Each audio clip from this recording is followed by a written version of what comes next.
It's been 100 days since Donald Trump took over the U.S. presidency, and we've yet to get a clear idea of what kind of relationship his administration wants with Ukraine.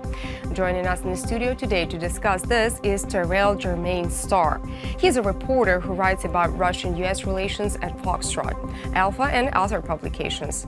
He was also a Fulbright scholar here in Ukraine. Now he's based in the U.S., but just happened to be visiting Kyiv this week. So hello and thank you for joining us. Of course, anytime. All right. So my first question would be about the claim the U.S. Secretary of State Rex Tillerson made during the latest G7 meeting. He said, well, he actually asked why exactly American taxpayers should care for Ukraine. Is it a bad sign for Ukraine? Should Ukraine and Europe also be worried about that? Well, of course. One of the problems with Donald Trump's administration, I actually covered the campaign, was that it was never designed to run a government. And so what you will notice is that there's no ambassador to Russia right now. There are several key positions in our government, the Deputy Secretary of Europe. Those positions are not filled because his campaign was based on winning the election, was not about running a government. So as far as Ukraine should go, yes, they should be very concerned. And I also understand that there is some criticism towards former President Barack Obama because he really declined to offer Ukraine offensive weapons, lethal weapons to military. And he had a wide range of reasons for that. But I think now that many people will begin to miss President Obama in light of the fact that you have a President Trump who doesn't seem to be particularly interested or have any intellectual acumen about global affairs, particularly Ukraine. Well, does it bring us to the question that is it possible that Trump actually takes Kremlin's side and sacrifices Ukraine for stronger relations with Putin because, well, the information coming in and out was kind of different. You know, there were signs that Trump was getting in a stronger relations with Russia, and then he claimed that he wasn't. So absolutely, that's a very good question. So here's a difference. When Trump was running for office, his whole shtick, if you will, his idea was that I'm a businessman and I know how to run the government better than people who have been in government for all of their lives. And the problem is that there's a big difference between saying what you want to do and getting into what you can do. Yeah. So, for example, what makes the American government unique is that it's an old institution that's extremely difficult to change. And so you just don't have someone like Putin, for example. He can go to the Kremlin and he could say, do this, and do this, and everyone does it. Our democracy in America does not work like that. People can tell the president, yeah, literally. So people can tell the president no. So there are people in the Congress, like John McCain, for example. There are people who are Democrats who are in our Congress who are in Washington before President Trump went into office, and they will be there after he gets there. And they have the power, and he can't do this all by himself. To answer your question, it is, yes, Donald Trump, based on the reporting that I've done, based on reporting that my colleagues have done, we believe that there is some connection business-wise between the Kremlin and Trump. We don't know exactly what it is, but it's extremely suspicious. But probably, yes, they do. Yeah, yes, but the problem is that now, from a government standpoint, that cannot control how American policy completely influences his decision-making, because in Congress you have people who, for one, they definitely want a very pro-Ukrainian. They definitely have very critical views and perspectives towards the Kremlin. And many people in the Congress wanted to give Ukraine lethal weapons.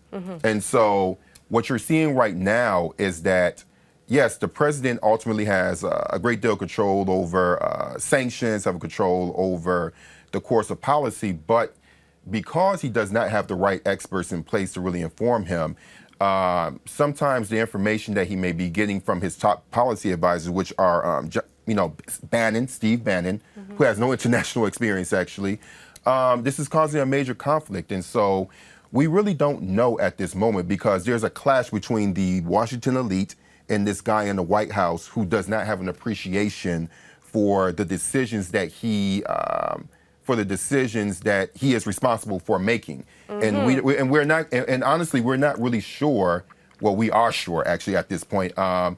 Many people believe he does not have the capacity to make them, but he is the president, and so we must deal with him. So what you're seeing right now is a big clash, and we don't know exactly who's going to win. And based on who's going to win, that clash will really determine how policy towards Ukraine, if it's going to move forward or if it's just going to be the same. Or maybe backwards, absolutely. Yeah, well, still, how high are the chances that Trump will actually recognize the illegal annexation of Crimea by Russia? You know, I don't know if Trump, there was a time where an interviewer asked him about the annexation of Crimea, and he said, well, Russia is not in Crimea.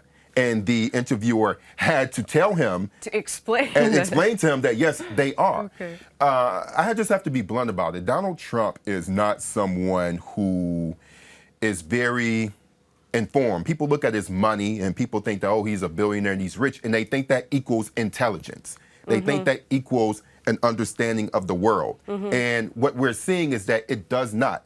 So as far as him recognizing this annexation, I would not expect that anytime soon. You do see people in his administration like Rex Tillerson, even though he says things about why should we care. I mean, he has acknowledged it. There are mixed messages because they'll say on one minute, yes, we recognize the annexation of Crimea, and then the next time you have someone like Tillerson who will say, well, why should the European community or the American taxpayer really care about it? Yes, this is the problem, because nothing is clear enough, you know, to be quite sure of the decision, of the final decision made by the White House. Because Donald Trump, when he ran for office, it was about himself. It was about winning. And so right now, if you see these different rallies that he throws around America, it's all about maintaining his populism. So I covered the election last year, and I started off covering the Democratic candidate Bernie Sanders, and I was paying attention to these debates. If you'll notice during the debates, there was not a lot of conversation about foreign policy, as they were talking about Syria. But no one was asking questions particularly about Russia, as in, what is your particular strategy? Will you continue Obama's approach, to the sanctions? Will you, and talking about Crimea annexation, there are some people, maybe Marco Rubio, for example, talked about he was the most knowledgeable about Russia. But besides that, you didn't hear about it. You didn't hear the world. You didn't hear any conversations about the world, period. Everything focused on a soundbite that Donald Trump said. He may say something about Mexicans or about Muslims, and that controls the entire news cycle. And so from the American media side, generally my profession, I won't say me because I didn't focus on it, but generally media failed because everyone focused on the soundbite, but the substance was missing. But media is a business. And so so there are a lot of viewers who clicked on articles based on these crazy things that Donald Trump said. But what was missing during the debates was actual policy. The whole substance of the because no one talked. I paid attention to it. No one really talked about Russia in depth. No one talked about Ukraine in depth. And as somebody who studies this region, America, we gave, President Obama particularly gave, supported hundreds of millions of dollars straight from the United States government to Ukraine. Also working with different, international organizations to help support Ukraine's external debt. So yes, as a taxpayer, yes, we should be concerned. But in the middle of Donald Trump saying what he's going to say next, that controlled it. And so in that respect, the media failed. And I think that's part of the reason why you have this predicament, because we don't know what he thinks because no one really asked him. Okay. In your opinion, to sum up, what should Ukraine prepare for, meaning in terms of relations between America and Ukraine? Unfortunately, I hate to say this, but and I talked to some people here who are in government, some people or people who formerly worked in government, is that Ukraine is pretty much by itself right now, because there's no one in the White House that's really rooting for Ukraine. And so Ukrainians that I know and people who are working on these issues, they are pretty much saying that they are waiting and seeing, but in the meanwhile, they are thinking about how to protect themselves, how to pull themselves, maybe work more with Brussels as opposed to Washington, those kinds of things. But I don't think that Ukraine should really be thinking about the Donald Trump administration, because to be perfectly honest with you, we don't know what to expect how should we from know? him. So how should you know? Okay, well, I guess we'll have to figure it out somehow. Thank you so much for your point of view. It was very interesting.